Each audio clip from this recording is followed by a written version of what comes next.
लड़े लड़ैया महुआ वाले, जिनकी मार सही न जाए। एके मारे दुई मर जाए, तीजा खौफ खाए मर जाए।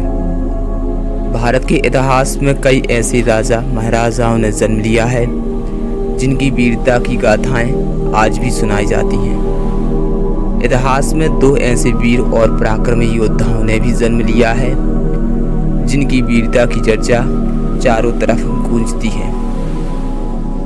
यह पराक्रमी योद्धा आला और उदल थे। आला उदल बुंदेलखंड राज्य के महुआ के दो वीर योद्धा थे जिनकी वीरता की कहानी आज भी सुनाई जाती है। बुंदेलखंड की पावन धरती पर आज भी इनकी वीरता को याद किया जाता है। आला उदल का जन्म बुंदेलखंड के महुआ में हुआ था। आला उदल के पिता का नाम दशराज और माता का नाम देवकी था। यह दोनों भाई बचपन से ही भौतिक ज्ञान और शास्त्र ज्ञान दोनों में उत्तीर्ण थे। कहा जाता है कि दोनों पांडवों में से युधिष्ठिर और भीम के अवतार हैं। आला उदल उत्तर प्रदेश के महुआ के महान योद्धा थे जिनका नाम सुनते ही शत्रु कांपने लगते हैं। आला और उदल चंदेल राजा परमाल देव के प्रसिद्ध सेनापति थे। उदल का पूरा नाम उदल सिंह था। आला और उदल का पालन पोषण राजा परमाल ने स्वयं उनके पिता के रूप में किया था। आला और उदल बनाफर राजपूत वंश के थे। आला के लिए कहा जाता है कि इन्होंने तलवार की नोक पर विवाह किया था। आला के विवाह की कहानी भी वीरता का बखान करती है। पुराने जमाने में राजा महाराजाओं की शादियों का ढंग भी अनूठा हुआ करता था। जिन राजाओं के घर में पुत्री होती थी वह आसपास के राजकुमारों को युद्ध के लिए ललकारता था। जो राजा को युद्ध में पराजित कर देता उसके साथ राजकुमारी का विवाह कर दिया जाता था। नैनागढ़ के राजा की एक पुत्री थी। उसका नाम था सुमना। सुमना बहुत सुंदर थी, साथ ही आला की वीरता से परिचित थी और आला भी उसी से विवाह करना चाहता था। लेकिन नैनागढ़ के राजा यह नहीं चाहते थे। जब आला को इस बात का पता चला तो उन्होंने नैनागढ़ पर आक्रमण कर दिया। जब सुमना के पिता को यह पता चला कि उनकी पुत्री भी आला से शादी करना चाहती है तो उन्होंने युद्ध को विराम दिया और संधि कर ली। साथ ही सुमना का विवाह भी आला के साथ कर दिया।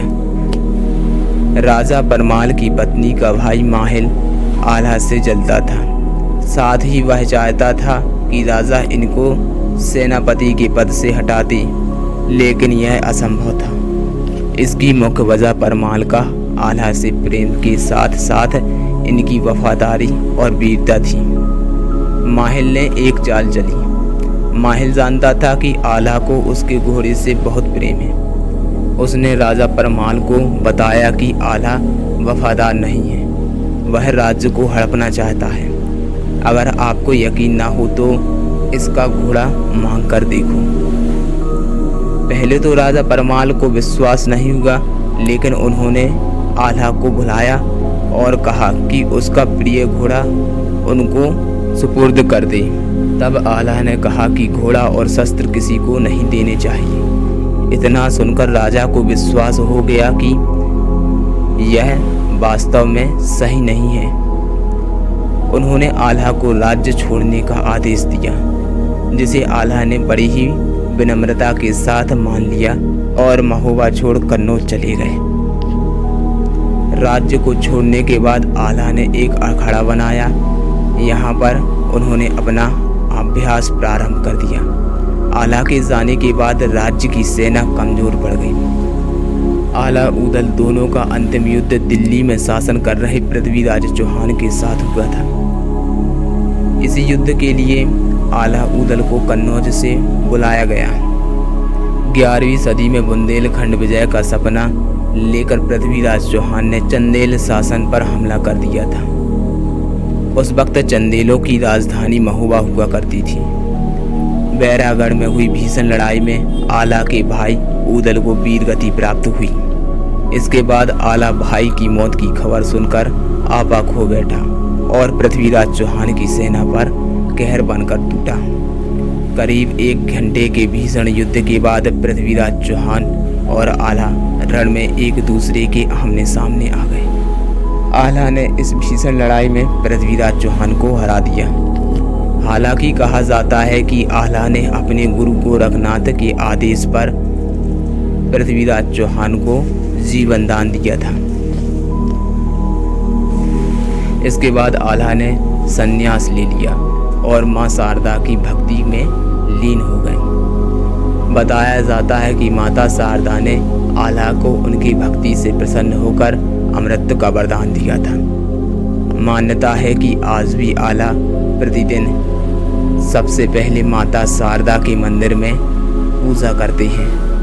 कहा जाता है कि रात को सफाई के बाद मंदिर के कपाट बंद कर दिए जाते हैं, लेकिन सुबह जब कपाट खोले जाते हैं तो वहां पर पूजा करने के सबूत मिलते हैं।